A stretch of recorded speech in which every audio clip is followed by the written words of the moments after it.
After a long 6 months without Coug Burgers and crinkle cut fries in Pullman, the wait is nearly over. Cougar Country will make its return soon, thanks to one local family. 4 News Now reporter Taylor Graham has the latest on the long-awaited reopening. She made the trip to Pullman today to sit down with Mike Wagner, the man who stepped up to save the iconic restaurant.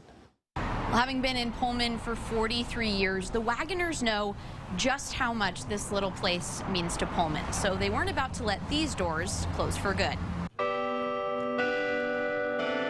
My wife and I moved here to go to school in 1976, and I told her don't get attached because in 2 years we're moving to Montana. But 2 years in Pullman turned into 43 for Mike Wagner and his wife Terry. It's an incredible town, incredible community.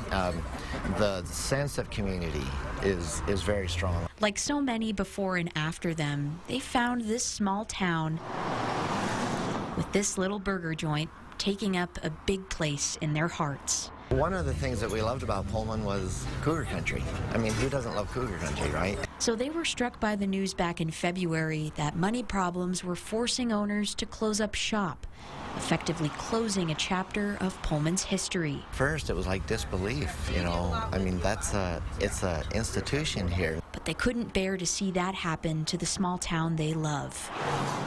So Mike stepped up and closed in on a deal worth about half the original asking price of $1.9 million. This is something that we need to do, you know, to preserve the tradition of Pullman. $300 grand for the land and the building, and $700 grand to buy the name and the equipment inside. Everyone's telling me you're not going to have a soft opening.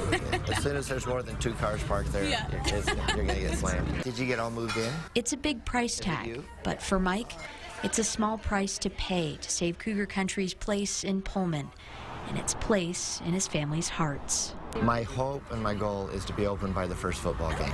In Pullman, Taylor Graham. Keep your fingers crossed. 4 News Now.